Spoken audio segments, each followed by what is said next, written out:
Doing that right now. Okay, now then in any case, it's preparing to start the live streaming. Then I think we can start now. Hello Okay. everyone, good afternoon here. Okay, it took again So, hello again. Here, Ana Lúcia Araújo. Nice to see each one. And good afternoon. We are here to relaunch the Slaveryarchive book club that existed during the pandemic until the end of 2021. And we are very happy to be back with a full schedule for the end of 2024 and 2025 as well. And today we have the book of one of our co-hosts or our founding fathers, Alex Gil, and he is presenting his new book, then that you see here. And the new book is And the Dogs Were Silent. Is a book, then a manuscript by Aimé Césaire. There is then this a manuscript that in French is Les chiens, taisaient. Then Alex not only found this manuscript, but also edited and translated the manuscript for the first time. Then we have this manuscript not only accessible in French, but also translated to English. And the book was published then in August 2024, and this was published then with Duke University Press. So today we are here to discuss the book. Alex will present, introduce the book, and then after we are going to have, I hope, a fruitful discussion. Then I would like to introduce Alex. I will not take very long. Then Alex is a senior lecturer at the Department of Spanish and Portuguese at Yale University. He has been involved in many projects in digital history and digital humanities. Then you can look at his at the invite that you got, the registration of the meeting. You have then a link to his website and to the web page in the Department of Spanish and Portuguese at Yale. And also you can have also more information about the book by doing that. Then we are going to start right now. And this is a meeting then that we are recording and that is being live streamed on YouTube and is going to stay there. So excuse me if you are making any errors in this beginning, because it's always the first time back is hard, but welcome everyone. Welcome everybody. We're super happy, super excited to start season 3. We took a little bit of a year break, but we're back at the end. Please stick around. Anna will talk a little bit about what we have in store for everybody for 2025. The schedule is already circulating on social media. I saw it like 2 hours ago, and it's super exciting. So today I wanted to talk about the book. Now, one of the things we always assume when we do this is that not everybody has read the book that we are talking about that day. So I'm going to introduce the book to you. So those of you who have read it, you'll find a little bit of redundant information, but it never hurts to refresh our memories before starting a conversation with each other. So I was going to cover 4 things that I think will be helpful. I'm not going to give away everything, so to entice you to get the book if you haven't gotten it. Those 4 things are, 1, how I found this lost manuscript. That's a story that people like. Second, I'm going to go over a little bit of the circumstances under which this manuscript was written and revised, and then I'm gonna move to the text itself and talk about a little bit about the plot and some of the themes in the text that you will find, and I'll finish with a small comment on translation and my approach to translation here, which some people have found useful. So let's get started. So this play, Les chiens, taisaient, without the 5 dots, is well known and the dogs were silent. It's well known to scholars of Francophone literature and specialists of Césaire. He published a, a, a closet drama, sort of poetic drama. He called it a tragedy, with that title in 1946. In a collection of poetry. It was actually just the part of a larger collection of poems. It was the longest poem by far in that collection, taking over more or less like half of the book itself. The collection is called The Miraculous Weapons, Les Armes Miraculeuses. And since then, he revised the text a little bit for publication as a standalone play in 1956 with the same title, And the Dogs Were Silent. Uh, he didn't actually change that much from the original 1946 publication to that 1956 standalone volume. But that's a text that most people know. That's a text that, for example, Fanon quotes a lot in both of his most famous volumes. You will see Fanon referring to lines by Césaire. It's usually this play with some references to the Cahiers d'un retour au pays natal, the notebook on a return to the native land. The text is the same one that Jean-Paul Sartre is looking at when he writes his preface to the famous collection of Black poetry. And there's evidence that this text was influential in the independence movements in Africa and the Caribbean during the 60s and 70s. Now, this text is well known, and the dogs were silent without the dots. Now, the text that I translate here, that I added, because we did include in this edition, it's a bilingual edition, we did include an edition of the original manuscript besides my translation of that edition. This is not that. It has the same title, and it shares more than 50% of the lines of the published version. But it is a completely different work. And those lines that are repeated have been rearranged, completely reformulating this text. This one is, and I don't hesitate to say it, a completely different work of literature. This one is not a closet drama, for example. Let's start there. This one is a honest to God play meant for the stage in 3 acts, historical drama based on the Haitian Revolution. So the closet drama that was published, the one that everybody knows, the main character is called the Rebel, and he's in some kind of prison slash lunatic asylum. It's like a weird surrealist vast space of suffering, and apparently he's there because the rebellion failed, and we don't know any historical details about this rebellion or who this person is. This is all very just like abstract. In this one, though, we get a straightforward 3-act play about the Haitian Revolution that actually advances the drama, the plot, in chronological order, recounting the story of the Haitian Revolution as it goes along. In the last act, we find Toussaint Louverture, the main hero of this one, in a prison, just like in the published version. So now we know it's okay. The rebel is Toussaint Louverture in prison in the Jura Mountains, where the historical Toussaint Louverture met his end. But the play doesn't end there. The play comes back to Haiti and ends with the moments right before the Haiti is declared an independent nation in 1804 when Dessalines wins the battle. The final battles that led to independence. So not only is this a play, this is also very well historically and geographically situated with characters named all throughout. So we get the main characters of the Haitian Revolution are there in this play, and it's interesting, and we can talk about it in the question and answer.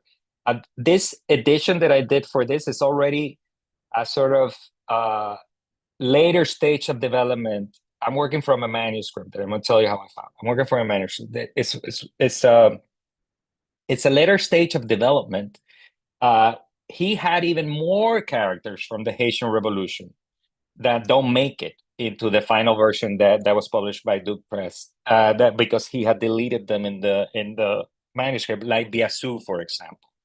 One of the characters that actually he was Toussaint's boss. They went to fight on the Spanish side, and Biassou actually the Spanish offered Biassou all kinds of titles and stuff like that, and Biassou signed up for them, but Toussaint didn't. A fact that's going to become important when we talk a little bit about the themes later on.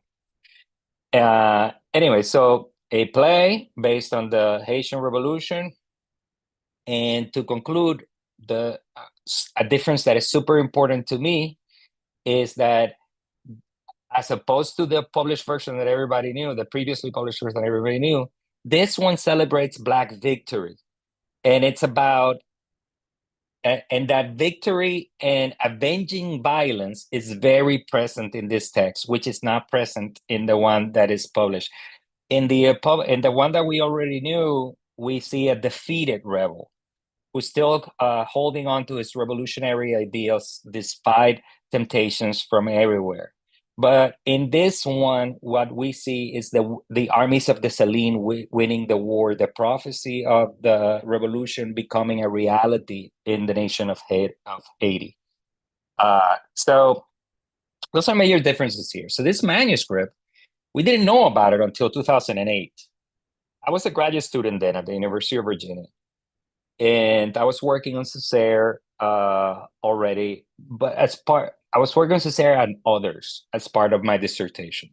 I was interested in the ways that sort of theological, what we can call theological ideas of the avant-garde and modernist writers uh, uh, in Europe at that time were influencing writers in modernism and avant-garde in the Caribbean. So super boring dissertation. Super glad also that I didn't end up writing it. Now, while researching Césaire, is why I encounter a problem that a lot of graduate students encounter, which is when there's a subject matter that has been done by a lot of scholars, you're always afraid that, oh, you're not going to find anything new to say. Everything has been said before and stuff like that. So I had to devise a strategy for how I was going to go about like trying to find new things to say. And I started reading all the not only the everything that had been written about Césaire, but everything that had been written about Césaire's friends. And this is how, in a biography of a small poet, a minor poet named Ivan Gol, I found a footnote that said that there were some manuscripts from Césaire, signed by Césaire, in a small municipal library in Saint-Dié-des-Vosges, which is a small town close to the border with Germany in the Alsace-Lorraine region in France. So I work with the Agence Universitaire de la Francophonie and the CNRS in France, told them, hey, there might be some manuscripts here. Why don't you finance me to go over there? And they did, a graduate student to support me. And when I got there, I discovered that they had a some proofs for the Cahiers d'un Retour Pays Natal and this manuscript for Les Chiens taisaient. I was more interested in the Cahiers d'un Retour Pays Natal, so I didn't even look when I was there. I didn't even look at what was in front of me. I just scanned everything that was there in the boxes. When I came back to the United States, like 2 or 3 months later, I actually sat down to read the manuscript, and that's when I discovered, oh my God, this is not what everybody knows. And of course, the rest is history. After that, I had to write my dissertation on this thing. The reason the manuscript got lost in the first place is super interesting too. Césaire finishes writing this manuscript in 1943, right after Vichy was defeated. And the Vichy government had left Martinique. He sends this text to André Breton in New York in November by mail to see if it can be published in New York.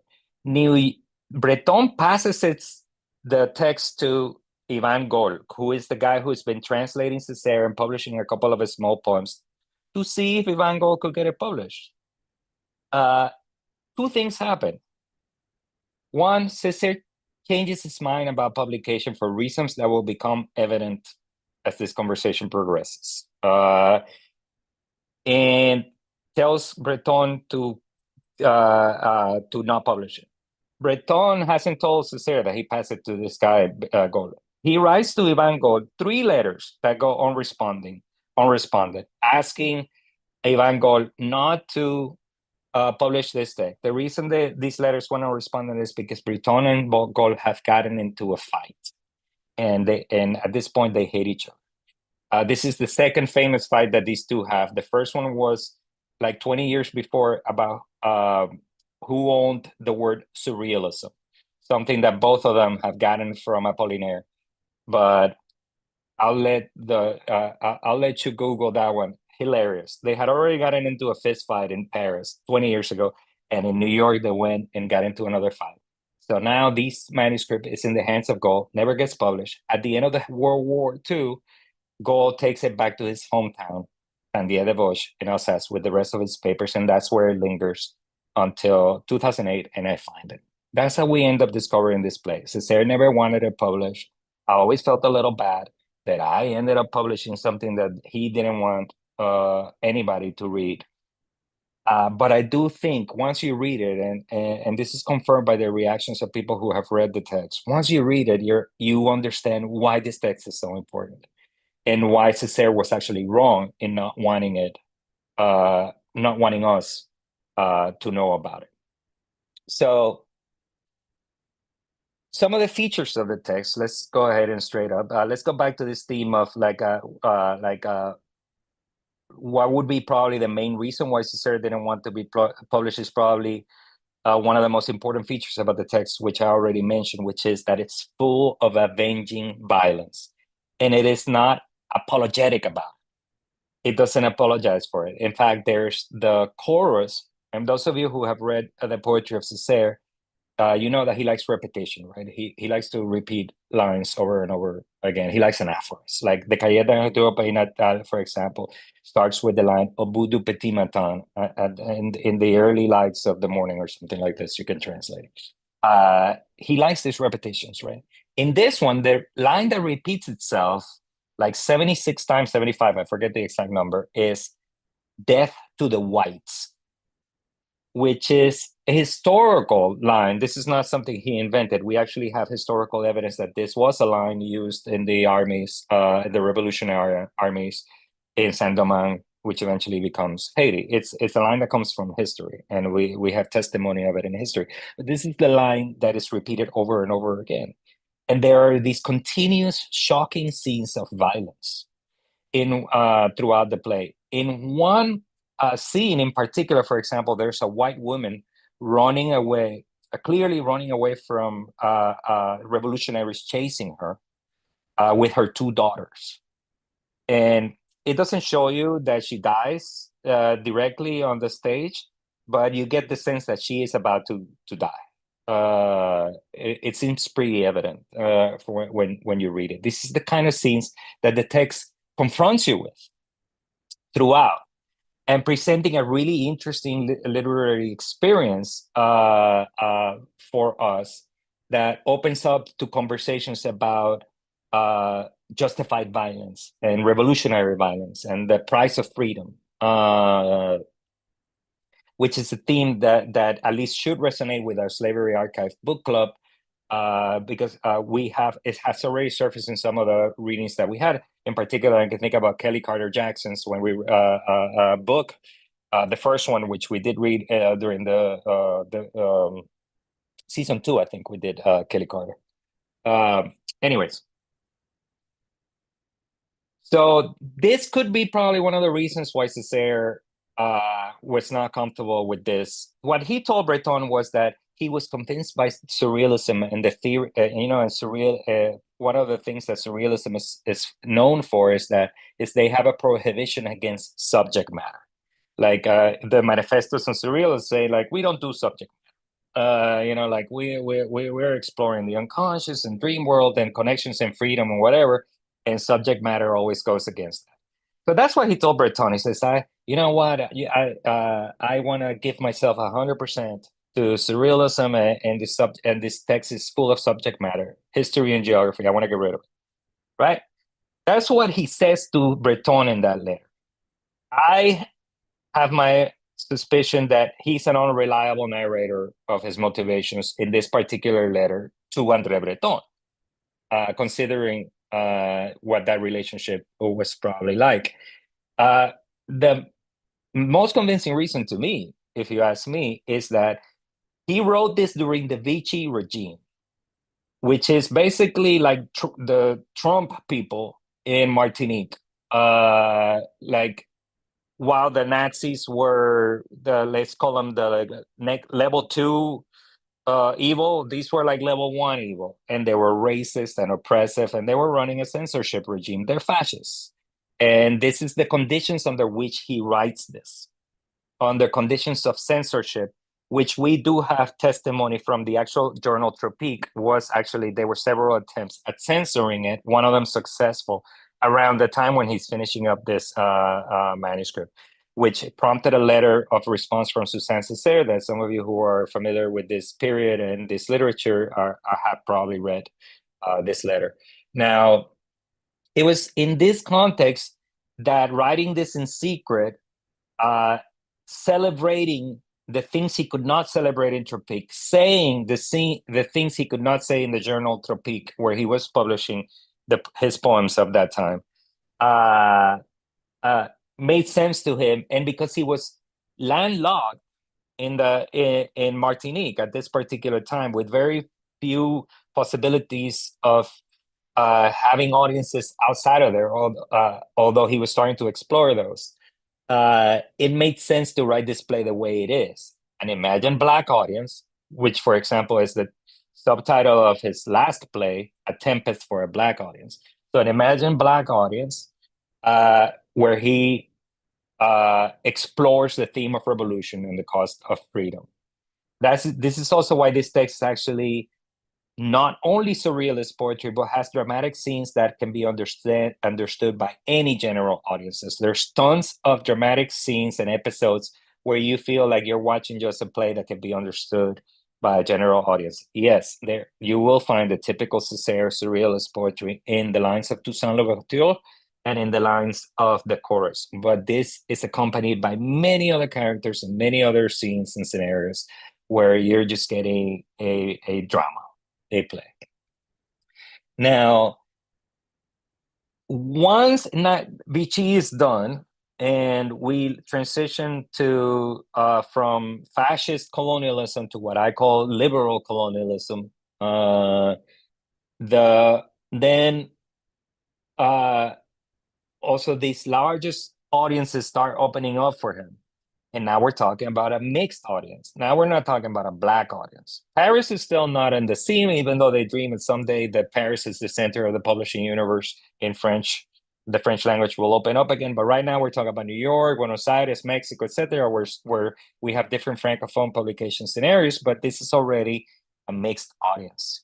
This is already not only Black audiences, but this is also now includes white audiences, Latino audiences, etc. So in this new scenario, to me, it makes more sense to say that, Césaire probably, the whole thing about killing death to white people and avenging violence without apology will probably not land well. Also considering that the death count is the dead are piling up in Europe and in other parts of the world because of World War II. So we have a moment in which we have a lot of death globally because of war. So also that might have been a consideration. Maybe this avenging violence is not going to work out great in this particular moment. That's how I tend to understand that transition to the text that everybody knows so far. So let me conclude now with a couple of notes on translation, which other folks, when I presented the book, have found interesting. I think the highlight of this is that I broke with many of previous translators into English of Césaire who have chosen to translate nègre, which is the root of the word negritude, which is how the word, the movement that we associate Césaire the most with. I argued that it doesn't make any sense to translate this as the N word for many reasons. The main ones being that the justification for this in the past has been that this is pejorative, and this was originally pejorative, and but then it got reappropriated by some Black cultures and in a non-pejorative way, and therefore this kind of flip that happens between in French too, where it is pejorative and then not pejorative, that this kind of flip justifies.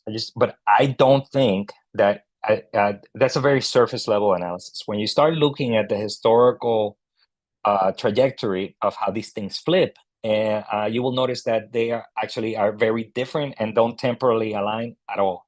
And in fact, in this case, Césaire himself is responsible a lot for flipping it in French. But also because you could say the same thing about the word Negro and about the word Black itself, which in Spanish still going through a historical process that is not that French and English are not going through anymore. So, anyways, none of these language traditions in Portuguese. I will let Ana tell us what that trajectory has been in Portuguese, but and none of these languages align with each other, and they all seem to participate in different kinds of flips at different times in time. So, given the particular way in which the use of that word today is actually going to close the conversation rather than open the conversation and distract us from the subject matter ahead, I decided not to do it. But also, and this is the part that actually has had some translators look at me funny. I said in the introduction that I also think, and I believe this wholeheartedly, it does matter who does the translation. I'm a light-skinned Dominican. Now, even though I have West African ancestry, nobody I know would call me Black without irony. I do have friends who do call me Black, but they're very ironic when they say it. Now, the person speaking or doing the translation matters, and pretending that the translator doesn't matter, I don't think it's helping us in the work of translation. So if this was translated by a Black translator or a Black author, you know what? We can have different arguments here about what's the right use of this word, but this is being translated by me, and I'm very aware of that. That's the argument I made about translation.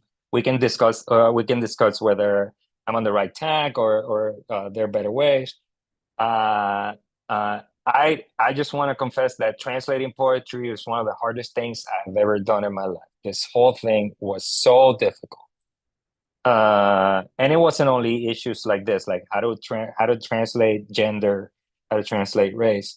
It was things like how to translate the French word de, which in English can be of, from, and many other things. And Césaire abuses that word like you have no idea in his poetry. Everything is that. And the thing is that it's never clear whether it's from, of, belonging to, not belong. Anyways. My kudos to the people in the room who have translated poetry. You guys are true heroes. So with that, I think we can just have a conversation. And of course, both people who have read the book. I have one of the persons who wrote the blurb for the book is in the room. Marlena is there. So people who have read the book, people who have not read the book yet. Super happy to talk. Thank you, Alex. Thank you so much. I believe that those of you in the audience, you can turn on. I see Marlene video. Then Marlene this is means, waving her hand. Yes, I see her hand, but which means that if you want to turn on the video when you are going to ask a question, you can do that.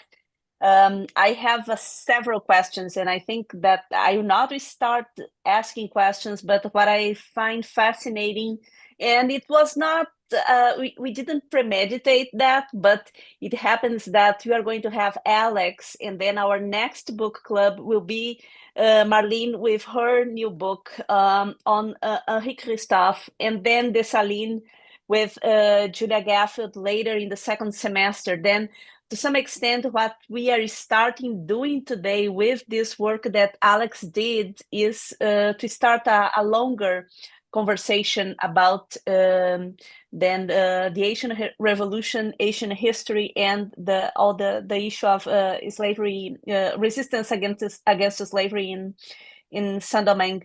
Now, if you want to And the ask memory of it, because remember, this is the memory of it, because he's working in the 20th century.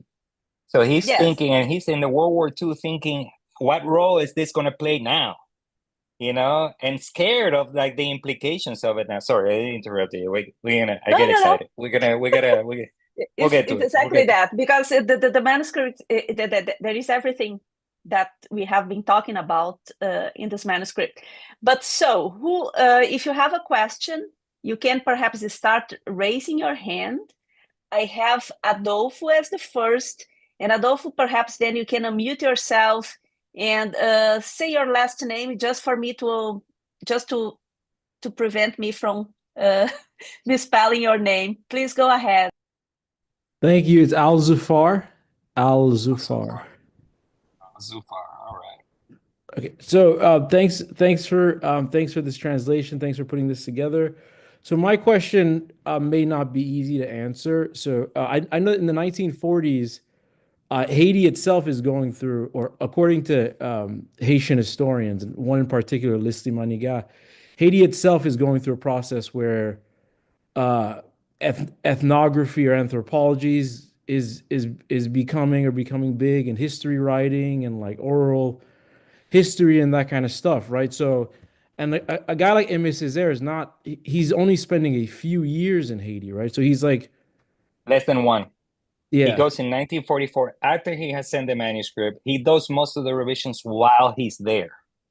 And this is the sort of the last year before this is the end period of the Elite Scott regime there. And he's hanging out with ethnographers and philosophers because there's a lot of philosophy on the ground. In fact, there's the one of his most famous texts from this period is a treatise he wrote on poetry, poetry and knowledge, la poésie, la connaissance. He wrote it there as a philosophical intervention. He's hanging out with in this huge conference with a bunch of ethnographers, anthropologists, and philosophers. It's big there at this particular time, but it's also this is planting the seeds for what eventually became the toppling of Elie Lescot's regime the year after, when Breton comes and reinforces everything that happened in 44. Yeah, go ahead. Sorry. nothing, no worries. So my big question is, I think you've partly answered it. Like, what's his relationship with like ethnographers, with historians? Where is he getting this information from on like on the Haitian Revolution and that kind of stuff? And like, if we were to judge this play, like beyond, I think that often things are judged as like interesting because they take the side of Haitians or because they speak about but like if we were to judge this play in terms of like the truth and like in the depth of the work, like pretty much like how would we That's a good question. I have some answers. They're not it's not the full picture, but I'll give you some good threads to pull on. So in terms of history, we have textual evidence from the play itself that he's drawing from 19th century historians in Haiti. The types of historians that Marlene Dowd and Chelsea Stever, both in the room, have covered in in their works. So there's a rich, rich, rich Haitian historiography that is available to people in the Atlantic world through libraries, especially in the French-speaking parts of the world. Not in Martinique, interestingly enough. So Césaire actually had not read up on the Haitian Revolution until he was a student in Paris in the 30s. It was around 1934, around the same time that C.L.R. James was doing research for Black Jacobins and for his own play on the Haitian Revolution that was written also in the 30s. and that they were both probably at the BNF, at the Bibliothèque Nationale de France, catching up. The reason why Césaire started catching up is because of the Harlem Renaissance. Interestingly enough, he heard about the Haitian Revolution first through the Harlem Renaissance, but he had not studied on it. Now, this is a very erudite young man in the 30s. He's there to do grad school. And well, to do the college and later grad school. He's absorbing so much from the world. Latin and Greek, where he was super erudite in both of those. He's also specializing in English. There's evidence that he's reading even. There's also a boom around this time in Europe of which is of course the fuel for the fascists of reading the German national tradition, the Scandinavian national tradition. So all these sagas, which are fueling the Nazis as they're rediscovering the roots of Aryan myth and stuff like that. All of this stuff is bubbling over there, and he's reading all of it, and he's absorbing all of it. But the Haitian Revolution, interestingly enough, he discovers via the Harlem Renaissance. So this, because he starts reading, he's practicing English, and he's starting reading this, and he's also participating in some of the literary scenes over there in Paris. The Nardal sisters, for example, are running their famous, and they're young at this particular time. They're running their famous literary salon, etc. So once he starts reading. But what is available to somebody like that in Paris in the 1930s is mostly especially him. It's mostly who's not going to tap into the racist tradition of depictions of the Haitian Revolution written by colonizers or Gobineau and those racists from the 19th. No, he's going to read the Haitian historians. And there's textual evidence that he was reading these Haitian historians. And I cite a few of the ones that we have textual evidence in the introduction of the book. So if you want to do a deeper dive into those historians. But it's still a work in progress when he's writing this, right? That he's still learning as much as he possibly can. The problem is, of course, in Martinique, the library is not that good. And I was there recently looking at what they had when he was there, not that much. So everything he did, all the notes he probably took while he was a student in Paris, reading these Haitian historians. When he goes to Haiti, it's a different story. There, of course, a whole world opens up of more contemporary writing, and anthropologists, philosophers working on the ground there. In terms of the actual factuality of the play, he doesn't actually make that many mistakes. Everything that he says is more or less can be located historically. The way he does history in the play, because this is literature after all, it's drama, is not really like retelling the story as a historian would. He's just setting up scenes that evoke a very specific thing that is happening in a dramatic scenario. So, for example, there's a scene in Cap-Haïtien, formerly Cap Français, in the north, where the revolution started in the beginning of the 1790s. There's a scene there with the assembly of plantation owners, right? The assembly meets, and some of the people in the assembly are saying, "Oh, don't worry about, these are good Negroes. They're not gonna rebel. You know how they are. They're super sweet." And like some of them are, "No, this is a real danger. Did you hear that they chopped up the head of this plantation owner, whatever?" This actually reflects some of what we know was going on in terms of how plantation owners were reacting to the news of the revolution. Then these assembly folks leave, and then the rebels take over the assembly. This is also historical, but it doesn't happen so condensed in literary form. In the drama, it's just staged as a sort of episode, right? Everything else that happens in the play aligns with something that we can find in the record, and it's more or less in order, in the order in which it happens. So at least he got the basic facts right. In fact, I think Laurent Dubois, who is a historian of the Haitian Revolution, who could not make it today, he actually said in his blurb that this would be a great text to use when you're teaching the Haitian Revolution.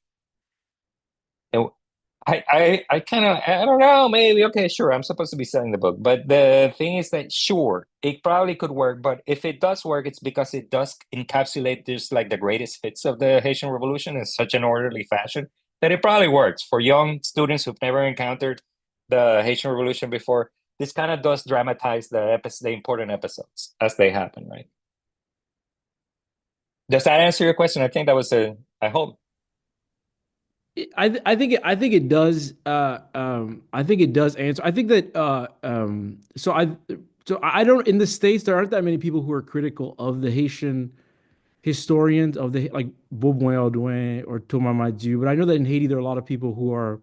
Oh, so you know, so he's used to Sarduin. So Yeah, so you know the historians, yeah. So he actually he doesn't use Madu, he uses Sarduin, the eldest, Arduin. Yeah. yeah, for sure. Audouin who was like a thief and so I think that like pretty much like I think that there's like a critical stance like vis-a-vis people like Madieu and Audouin that exists in Haiti that doesn't necessarily exist outside of Haiti. I mean, Audouin was Right. like a like truly an oppressor, and so I think that I really I really like all of what you're saying, and I really do feel that like I'm excited. I'm about to get the book in the mail, so I'm excited to read it. Oh. I don't think the thing is that I don't think he had the critical ability to distinguish.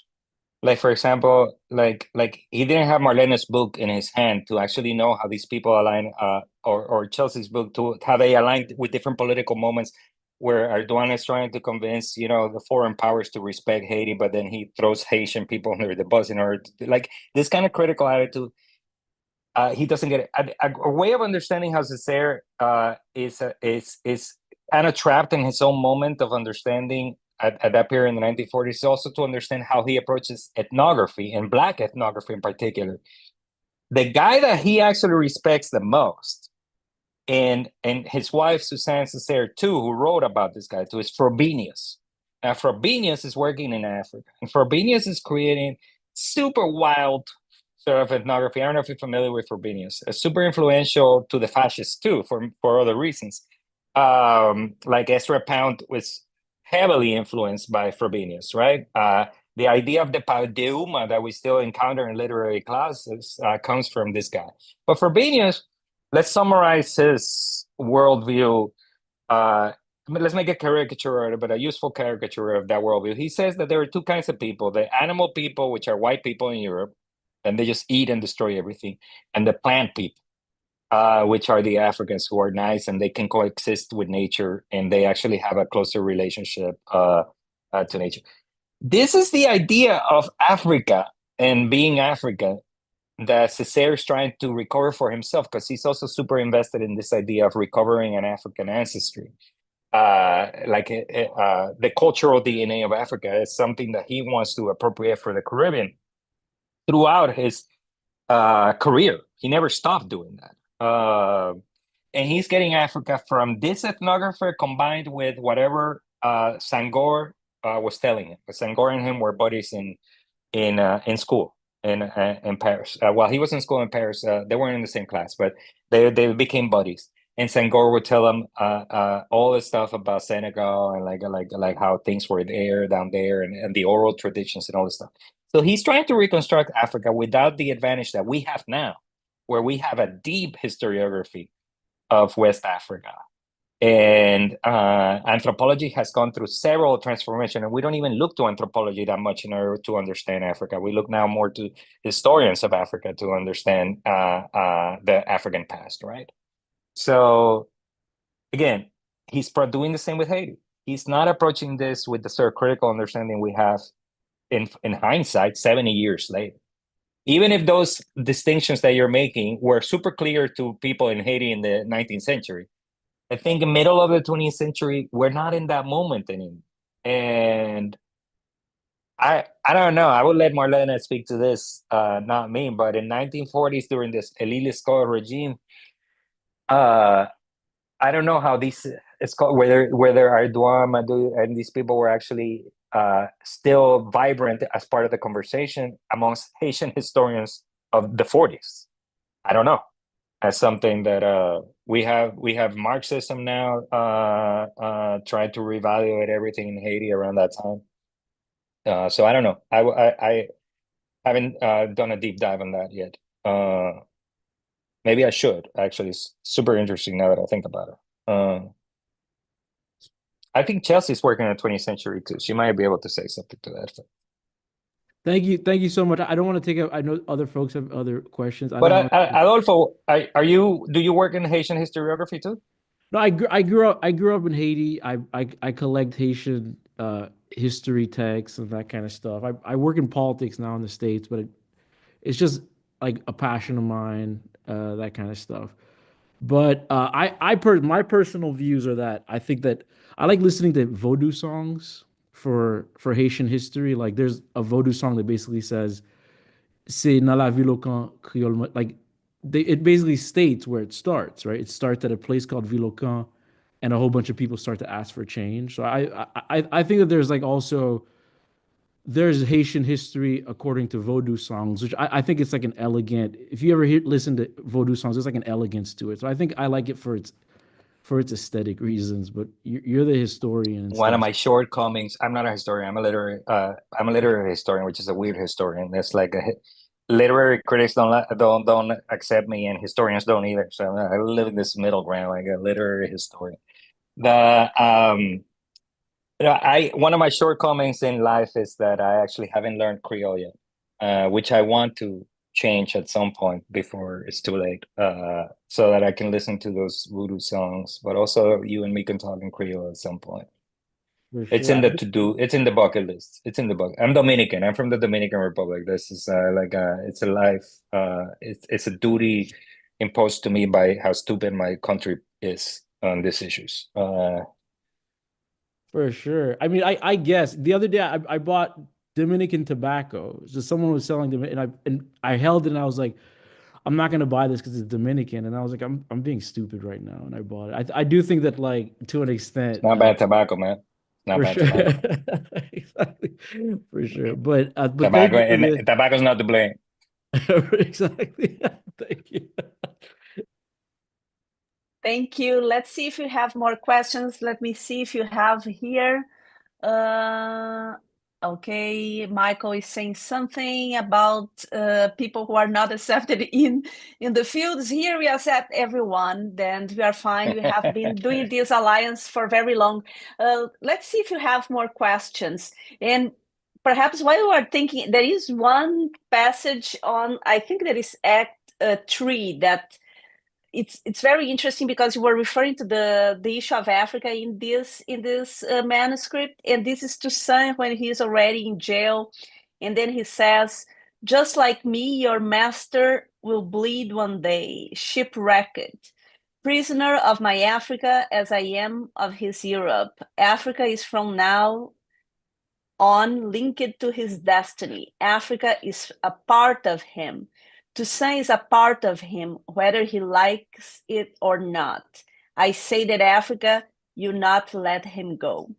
Then is one of the powerful moments here when we have Africa appearing as linked to the history of Haiti. We have now another question. Then Roberta, go ahead. You can turn on your camera if you want, if you can. No, I don't use my camera. I try to Okay. model the fact that there's good reasons why people should not be using cameras or asking our students to use cameras. So anyway, Okay. that's another Go ahead. story. Thank you so much for a really wonderful presentation. I look forward to reading the book. I will say that I am not a translator, but I did want to comment on what you said about the identity of the translator. My concern would not be your identity and a translator's identity because of what comes out of the translator's mouth, but rather whether or not they misrepresent the person who they're translating, right? So my own feeling is if someone uses a pejorative term in the original, that you should not hesitate from using that term because of your own personal identity, because then you're actually misrepresenting the person whose work you're translating. My question is, it's not limited to your book, but I'm wondering if you see a line from Césaire's concerns about what you feel may have been his concerns about justifiable violence, anti-white violence, etc., and the later writings of Fanon, right? If you see a line there, if Césaire ever commented later on Fanon's attitudes towards justifiable violence and so forth. Thank you. Yeah, so I agree with you wholeheartedly about misrepresentation. And it's one of those things where faced with multiple choices, that's where my identity then it's a factor. Who I am is a factor in how I translate it, right?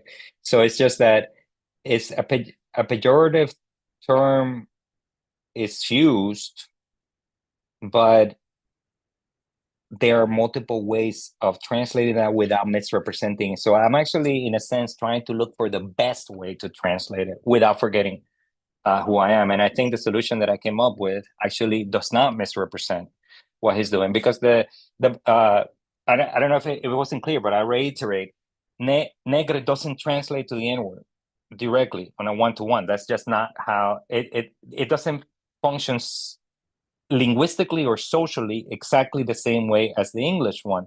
So historically, it never was exactly the same.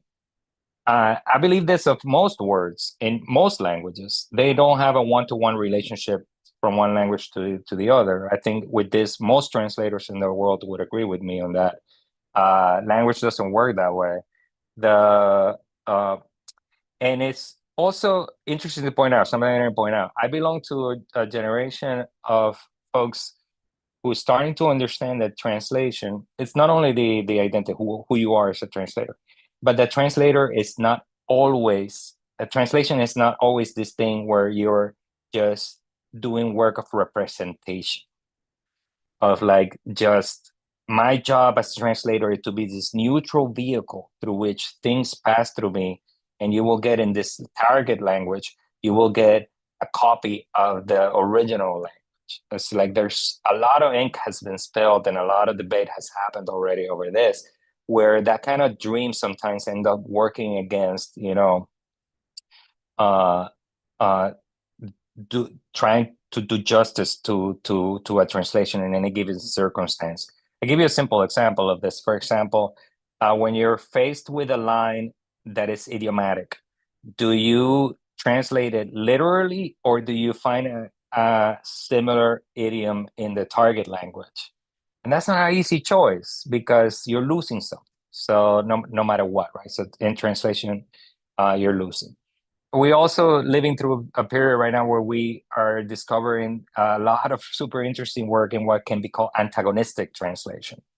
A lot of poetry in the Caribbean right now that is multilingual is actually not trying to translate to represent in good faith like the original, but it's actually just trying to play with the audience. That's not what I'm doing here. I'm here solidly trying to represent what Césaire said in the best possible way that I can in English. But that's also part of the context. So in terms of the line with Fanon, Césaire never acknowledged it. But obviously, if you read this play and you read Fanon's chapter on violence, you will find a lot of echoes.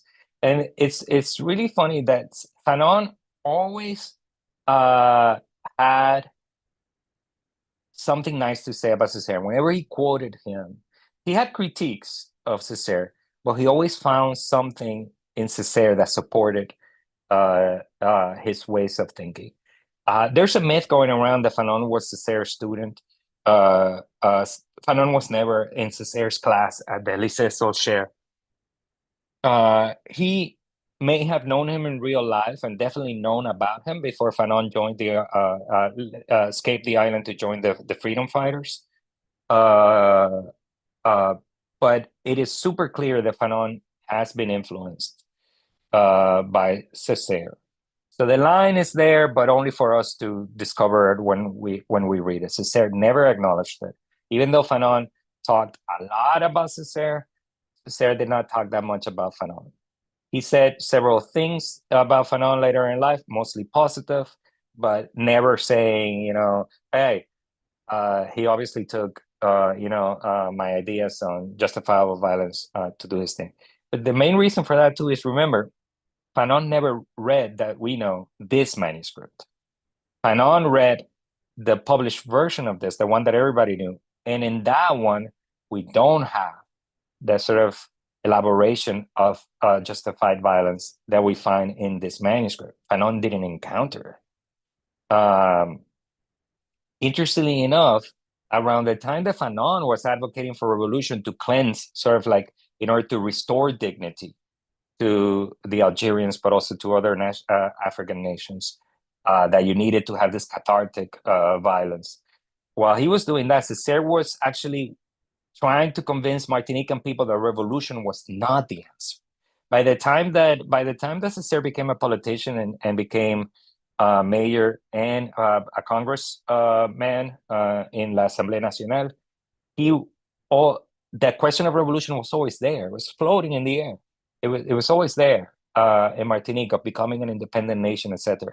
Of course, Césaire famously was the congressman when departmentalization happened, and he actually was representing the voices of many of his constituents when he supported departmentalization. It didn't happen. It didn't go the way they wanted it to go, which they wanted to achieve equality with France in terms of benefits and stuff like that, economic equality.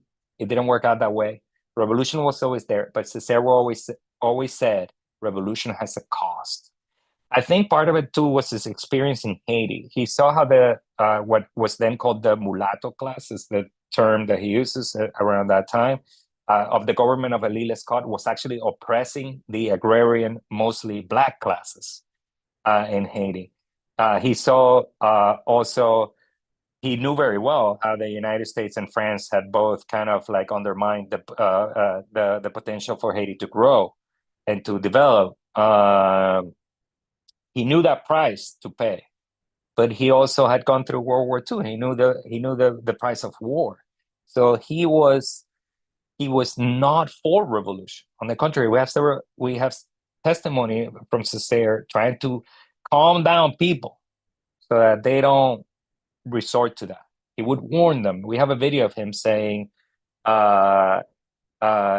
revolution is not what you want.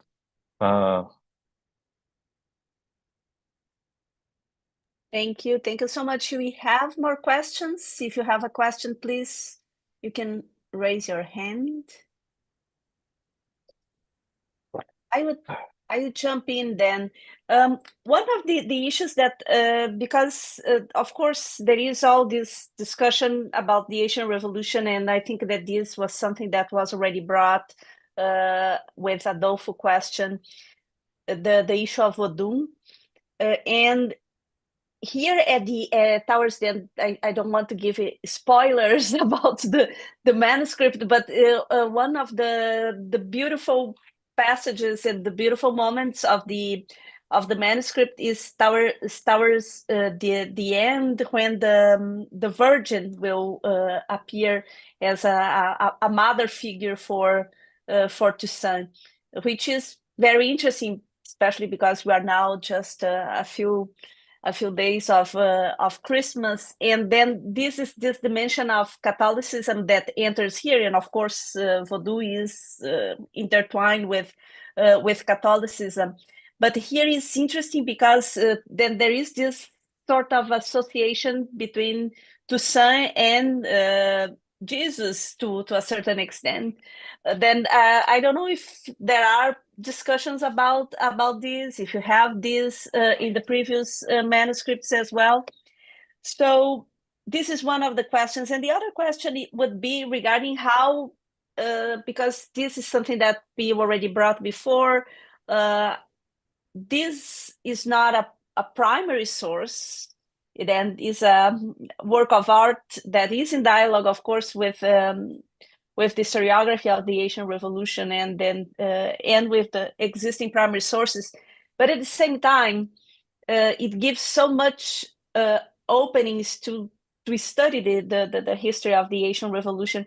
And I would ask you if you would have ideas in terms of, or would open to the others also in the audience, in terms of how do you see that this manuscript could be taught? Because there are many ways of doing that. Then from a historical perspective, then of course we have an account, we have the historical characters. At the end of the day, also for those teaching, then in a department of languages, you have the text in French, you have the text in English.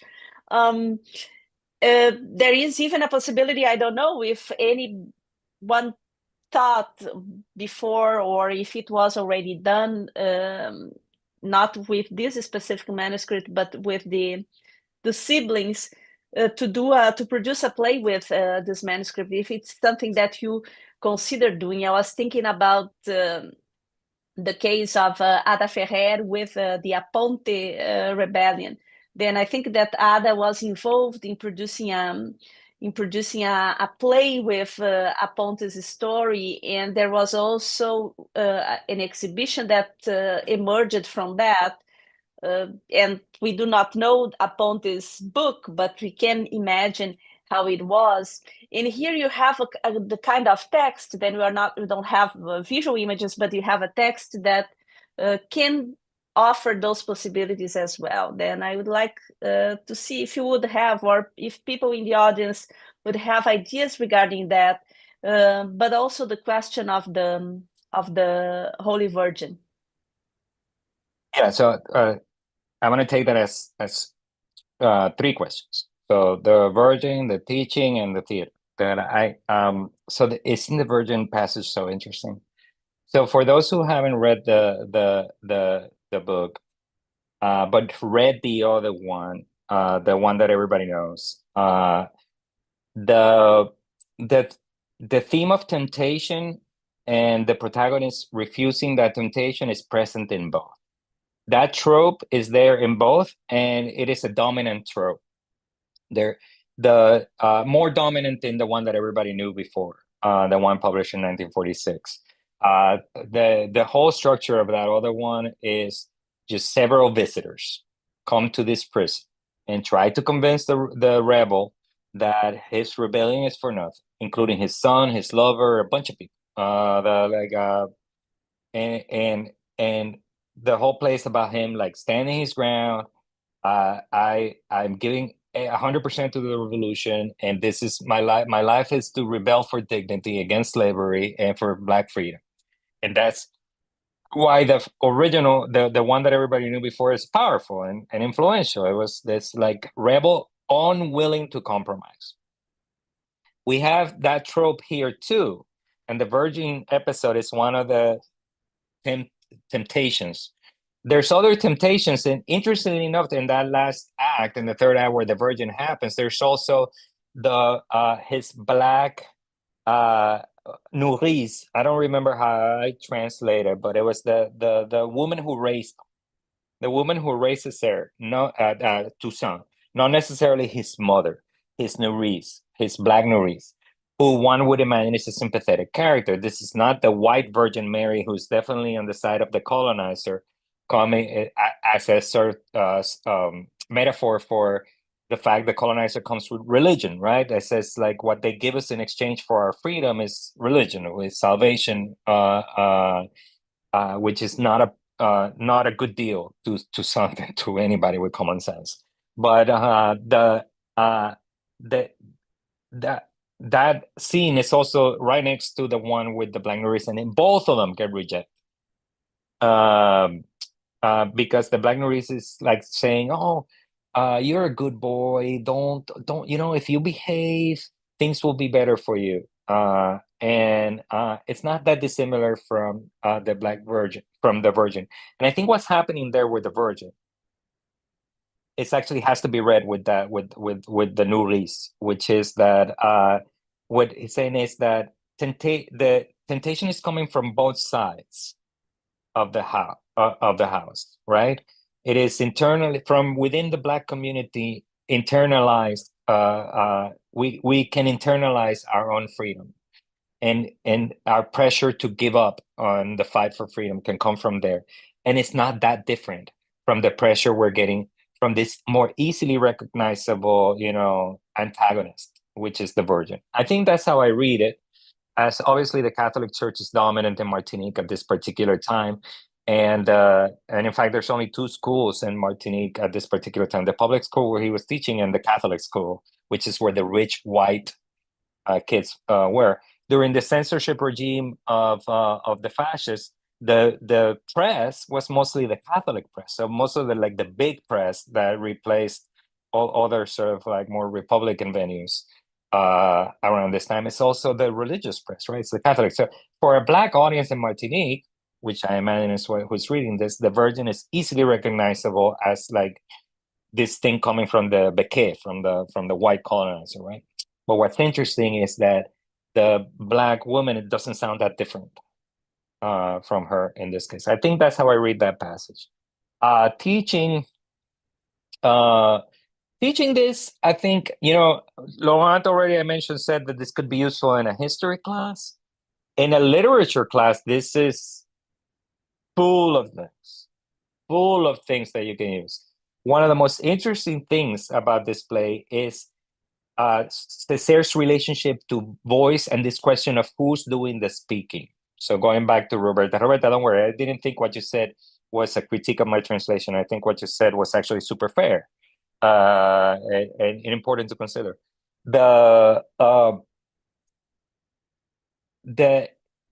a lot of repetition in the play where you have one white voice saying something and then a black voice repeating that thing. Exactly the same, but it means something else, even though it's the exact same words. So you remember that scene I was telling you about when they were in the assembly?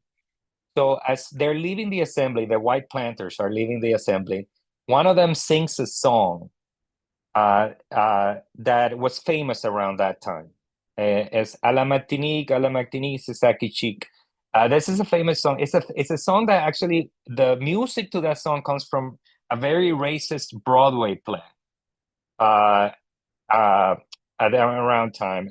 Broadway, of course, at this time is super racist, 20s, 30s, full of blackface and all kinds of stuff, right? So there's this song that is playing on the radio around this time that says, in Martinique, that's what's cool, would be the literal translation. I think I did something a little bit more poetic in the way that I translated it. But when the person singing this as they're leaving the assembly was the same person saying, these Negroes are good. They're not going to do anything. Don't worry. And he's singing, in Martinique, that's cool. And then when the rebels come, kill everybody, and install themselves in power, one of them sings the same song and the same line. But when you hear that person singing it in Martinique, that's what's cool. That means something completely different, doesn't it? And it's still the same thing. Well, that language play, which Henry Louis Gates Jr. will call it signifier or something like this, the language play is present throughout the whole play. And it's more importantly present in the way that Toussaint as a character, the main character, is the only one who seems to be really fighting for Republican values. Liberté, égalité, fraternité. So whenever Toussaint encounters himself in dialogue with representatives of the French, both before and with Napoleon, these people are speaking in a way where their words don't actually hold on to reality of freedom. They're using the same language. They're saying freedom, of course, republic, we're doing this. And Toussaint throws back their own words at them. But because of this phenomenon, we know as readers that what Toussaint means by freedom is that we freedom for everybody. What Toussaint mean by equality means it's like, okay, let's do it. Let's be equal, right? So he's critiquing a way of French speak, which is still happening in 1940. And I am sad to report it is still happening in 2024 in France, where the French speak in a particular way, but their words don't mean the same when they say it and when we say it, right? Or when the rebels say it. So that's a literary theme. In a literature course, you could have a whole module on this idea of like, isn't it interesting in literature when you can actually have the same things meaning different things just with characters depending on who's saying it. Let's explore that. So literature classroom, I think this would be great. Going back to theater classroom or staging this in a theater play. Oh man, that's a dream. I've tried to, my dean, Mark, wrote to, because he's from theater before becoming dean in the humanities here. And he wrote to his department and he tried to make it happen, but they haven't. And the funny thing is that we have actually a lot of Black actors in Yale Theater. So right now it's actually like more than 30% or something. It's huge. The amount of, in terms of the size of the whole department, the Black troop there, it's enormous. It would be amazing, but they haven't shown interest. That's the thing. You have to grab them. So before they show interest, they have to read the book. But it's like telling the students to please read the book and this kind of thing before they get interested. I also was in Martinique recently, and I was with the Césaire conference in Cologne. And there was the guy who runs the Black theater company in Paris. And I gave him a book, and I'm hoping he reads it. Because after my presentation, he was like, "Oh, this is super interesting," and I said, "Ah, but they'll never present it in Paris. You know, Paris won't go for this whole death to the whites thing right now, especially with reparations. All the talks we're having about reparations. Nothing is impossible. Y a rien d'impossible." I'm like, okay, man, read it, please, and please tell me because this would be a dream to see this stage. And I know they always forget about us historians or literary historians when it comes to time to produce the things. But you know, it's fine. If I can hang out a little bit, I would die to see this in Paris. You read the text. This would be hilarious. Unvarnished celebration of Black victory over the French armies. I don't think look, when I spent a year as a graduate student in Paris. We used to play pool at the billiards, and nothing would drive the French students more crazy when we reminded them that the Haitians defeated the armies of Napoleon. They would get, Napoleon, it was defeat, Wow. you know, this kind of thing. Yeah, but this know. year now, like the 200th anniversary of the indemnity, 2025, then I think that it would be perhaps the moment. I keep faith that it's possible. We have three people with their hands. Then Alexandra is the first, then Laura, and then Michael. Alexandra, go ahead, please. Hi, first off, congratulations on this book. It's fantastic. I've only read half the play so far, but the introduction was wonderful. So my congratulations to you. I wanted to just add one little comment to the conversation about the appearance of the Virgin. At least and this is what literary texts are kind of out of my wheelhouse, but when I was reading it, I was thinking more about the diasporic practice of spiritual apparitions, particularly the figures or how they're interpreted as Catholic saints. You have the case in the Congo Kingdom and, with Santiago de Compostela being used to justify Catholicism entering the Congo Kingdom practice. You have it in Cuba with the apparition of what then becomes transfigured into Cachita or La Virgen de Caridad. And so my read was, more on the practice of these spiritual apparitions at the onset of liberatory victories, right? Which I thought added a really interesting perspective to the scene of Toussaint in prison, and kind of the towards the end of his life.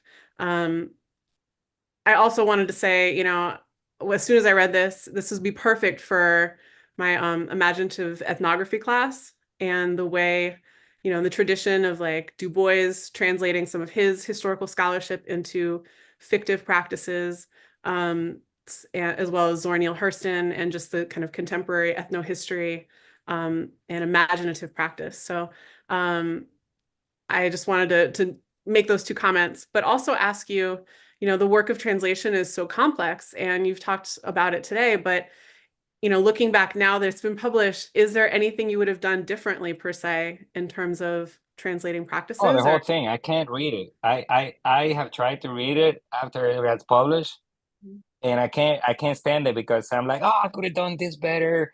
This would have had a better alliteration. I could have used iambic here. I cannot bring myself to read the English anymore because I always want to change something.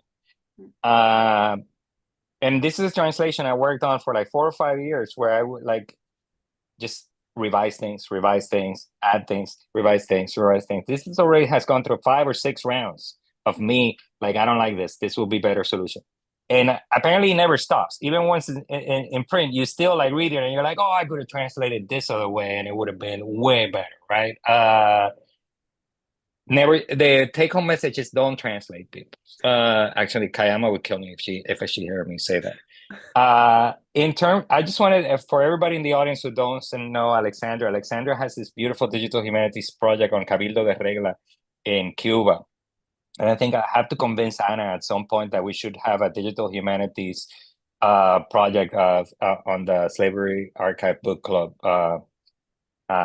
Beautiful project. Check it out, Cabildo de Regla, if you haven't. I struggle with the idea, and I think Anna was driving at this in her question, whether this was an apparition of the Virgin that actually can be interpreted through the lens of what, for lack of a better term, some have called Haitian syncretism. And I just couldn't see it. I couldn't see it because of the context of Martinique, in which the Catholics were super clearly associated with the bad guys. It still are. Like, go to like the Catholic school is still the rich school. Super fancy. They have way like they just redid the Socher, but the private one is still like, and that's where the money kids go. And also all these old leftists are now, black leftists are also sending their kids there now because, the world is what it is. But I'll reread that Virgin passage to see if maybe give it another chance, to see if this is playing with a little deeper than I read it myself. And there is a comment by Adolfo. There is also a deep love for the Virgin in Haiti, both Catholic and not. Because, when I was thinking about the Virgin, I was thinking about Haiti and not Martinique. But yes, from the point of view of Césaire, when he was writing, then he had never been to Haiti, and he only knows Haiti through the historians like Madiou and Agodouin, etc. So, and that doesn't come through in those history books that much, does it? Like you go to Haiti and then you see it, and you see Ursuli sometimes being blended with not so visible for somebody who has only been to Paris and Martinique, and is a young man. Yet he hasn't seen it yet, and he took out the Virgin. By the way, the Virgin disappears from the published version of 1946. Let's move to get Laura and Michael. Yeah, Alex, thank you so much and congratulations. I've read so far Brent Hayes Edwards' introduction and your introduction, which were both just so very helpful. I am very eager to read the play, but I also have a question about it as theater, because it's not just a manuscript, it's the manuscript of a play. And was it ever staged? I think you talk a little bit about this how difficult staging it might be. But even I was imagining that Césaire and his wife might have had readings in their living room. I mean, this materially, the experience of this is to be read aloud among others in performance. And I wonder what we know about, or what you know about that part of the history. So a lot that is not in the actual book. In the one you have in your hands. Yes, they probably read this. And in fact, when they met André Breton and Wilfredo Lam and all these people in 1941 in Martinique, they had a bunch of soirees. And those soirees were like legendary to all parties involved, who always remembered them throughout their lives. And they would spend hours drinking rum punch and talking about poetry, politics, etc., the war. And I imagine, of course, they would read their text. And we have good reason to believe this is the case, because the actual one that ended up published in 1946 was signaled to us as a text meant to be read to each other as oratorio. As an oratorio, meant for readings, not staging. Now, so he was already thinking about this. The text you have in your hand, let's call it a halfway point. As Anna said, my work so far in my career has mostly focused on digital humanities. I did a lot of computational work on this manuscript in trying to reconstruct the stages of composition of the manuscript. I was curious. I wanted to know how did Césaire. Also, I am part of the ITEM group, l'Institut de Texte et Manuscrits Modernes in Paris, which is the flagship for what we call la critique génétique, the genetic criticism that comes out of France. This is the world that I cut my teeth in as a philologist. And it was the natural question to ask is, how does he arrive at the manuscript we have today? So I was able, through computational analysis, more or less divide the text into 9 stages of composition. The manuscript that you see here, what you see right now published by Duke Press, is the 9th stage, or the final stage of composition. The first and second stage of composition, at the very beginning when he starts this, Toussaint is not even the main character. The Haitian people are the main character. Mm. And the stage directions are way clearer. So there's a lot of things that he deletes as he keeps working on the manuscript that make it easier for us to stage. So this actually starts being de-theatricalized as he's going along. By the time we get to the point where the text that you have in your hand, he's also halfway through the process of de-theatricalizing this, of removing the theater. The original, and the early stages of composition, the theater that we see him trying to put together is clear to me, heavily influenced by documentarist theater. The sort of theaters of Piscator, which Brecht also famously built a career on developing, right? It's this kind of theater that is characterized by a few things. One is large armies on stage. This is usually historical drama, right? Large armies on stage. The presence of documents being represented in the background through film techniques. So using film techniques to represent stuff in the back is super important in this kind of theater. For those of you who don't know more or less what's happening in 1940 or in the theater world, theaters and cinemas were basically the same building. In Martinique, it is definitely the case. There were more movie theaters back then than there are now. There's in Martinique, in Fort-de-France. And half of those were both half of the days they would do movies, and the other half of the days of the week they would do theater. This is just how things were done in the 40s. Same building. So this kind of theater where you combine cinematic techniques with theater is best theorized and exemplified by Piscator, Brecht, and Césaire tapping into that. So there's a lot of scenes, for example, like the Haitian rebels army arrives on the stage, and this is represented on the screen, right? So he deletes all of this. This doesn't even make it to the text you have reading for you. In particular, it is the theater of Claudel that he is the most relevant here. Claudel was also flirting with documentarist theater in the 1930s in a play he calls The Book of Christopher Columbus. And he wrote this super massive, super crazy play that everybody is easily available in any library everywhere. And has similar techniques, right? Like armies represented on the screen. That play by Claudel is also about temptation and refusing it. In this case, though, it's Christopher Columbus refusing the temptations of the Virgin Mary, of his wife, like everybody trying to tell him, don't go, don't leave Spain.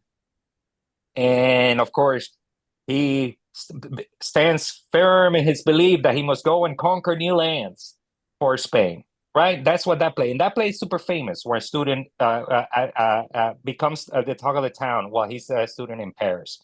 So he's obviously reads this and then flips it on his by still using the same techniques for the theater, but this time it's more like the reverse. Okay, so the colonizers came, resisted their own temptations to come and enslave us all and destroy indigenous communities, etc. This is a play that reverses that and now shows the revenge against that, still borrowing the same kind of tropes and the same kind of theater techniques. Whether this got staged in Martinique or not, I can give you a very clear answer. No, there is absolutely no historical evidence that this was staged in Martinique at that time. We have the whole run of both movies and theater plays that were staged at that time. I've looked at it. I will talk a little bit more about the movies in a forthcoming publication because I think Césaire loved movies, and this text is full of that love. And I haven't talked about that yet. But no, this wouldn't have been. They had the fascists in government who were super racist, and they would have never, ever, ever allowed this to be played. In fact, if they found out that he was writing it, he probably could have gotten in trouble. Yeah. So no, in fact, if we staged this at Howard, it would be the first time ever staged. Well, I hope you do.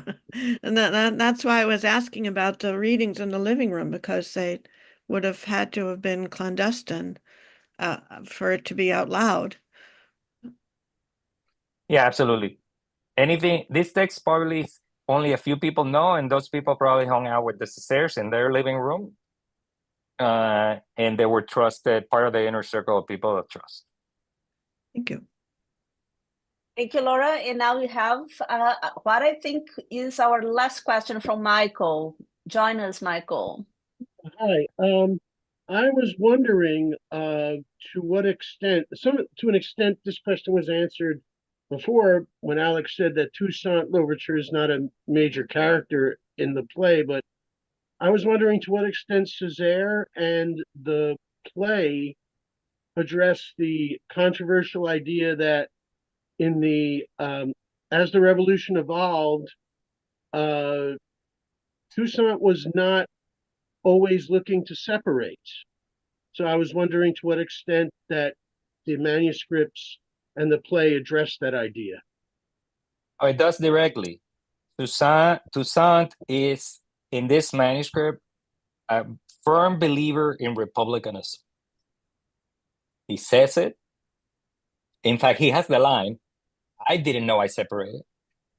he's talking to now Napoleon's representative. Napoleon's representative says like, we come back to reclaim the island, the territory of Saint-Domingue for France. And Toussaint's response right away is, I didn't know we had separated from you. So that is addressed directly. In fact, it's super interesting to read how he's already thinking about this integration with France at this particular moment, when we know that 4 years later, 3 years later, he's going to actually vote for departmentalization, right? So that they can stay part of France. But we shouldn't go too far with this, because the thing is that the play doesn't end with Toussaint, ends with Dessalines declaring independence for Haiti. So even though Toussaint believes in republicanism, the play does the switcheroo. The play begins with Toussaint talking to the chorus, and it's all this prophetic language about how Toussaint will become king. It's like several pages of this prophecy of Toussaint rising and Toussaint becoming king. But the way the play develops, the fulfillment of that prophecy doesn't come in the form of Toussaint himself. It comes in the spirit of Toussaint being reincarnated in Dessalines, but with that added element that Dessalines actually didn't stay. Dessalines actually understood that in the play and in history, understood that freedom would come by having a complete separation from France and to become an independent and sovereign nation. And the play ends with that. And it has a line where it says, where the crowds are cheering Dessalines, and they say, Dessalines, Dessalines, Toussaint, Toussaint, where they equate Dessalines with Toussaint. That's when you, as a reader, realize that prophecy has been fulfilled. But it's not Toussaint, it's Dessalines. And that the answer to the double speak was simply to get a divorce. That the French would never gonna go, the language games of the French were not possible to overcome. You had to actually just simply break, which is what Dessalines is. Thank you, Alex, and thank you, Michael, for the question.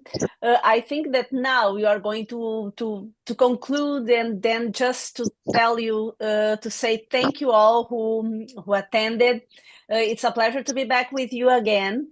And just to tell you that we now have a full calendar of talks for next year, starting in January. But before that, then this is the book that we have been discussing today. And this is a manuscript by Aimé Césaire that was translated and edited and found by Alex Gil. And this is a book that was published with Duke University Press. Then you can find this on any bookshop that you can order online, or with Duke, or on Amazon. And it's an interesting read, especially if you are preparing courses for the next academic year. And also, don't pay more than $30 for it. There are some scammers selling it for $100 out there. Buy it directly from Duke. Basically. Yeah, $100 only if you have Alex's signature. Then this is going to increase the value of the book. But also to remind you that you have, then I put in the schedule in the chat, and this talk is also going to be available on it's going to be available on online and also on YouTube. The talk will be on YouTube. All talks will be on YouTube. Then the people who are not able to attend will be able to see there. And just to tell you that the next book talk is going to be on January 18. We're always going to meet on Saturdays at 2 p.m. And this allows people who are in Europe or in Africa then also to attend, even if it's going to be late hours. And Marlene Dowd will be the next one then on January 18 with her new book, The First and Last King of Haiti, The Rise and Fall of Henri Christophe. And this is a book published then with Penguin Random House, and the book is going to be available then first week of January. And we are going to be then disseminating the information about this next one already starting this week. And get the book. It's a big book, but a book then Marlena doesn't hopes... know how to write small books. That's my... Yes, and we love big books, especially those written by women. But then get the book, and if you are not getting the book right now, you are going to get the book after the book club of January 18. And after that, we have several other talks, including my own book. We have several books on then the Spanish slave trade and the slavery and its memory. We have books also on Africa. It's going to be interesting because most part of the time we had in the past a lot of focus on the United States, and this year is going to be a little bit different. So you are welcome to come back, and I hope then to see you on January 18, and wish you happy holidays and good rest. And thank you, Alex, Happy holidays, so much everybody. for this great work. It was a fantastic read, and it's going to take a lot still to continue then, how can I say, tasting this manuscript. Thank you so much. Thank you. Bye, everybody. Bravo.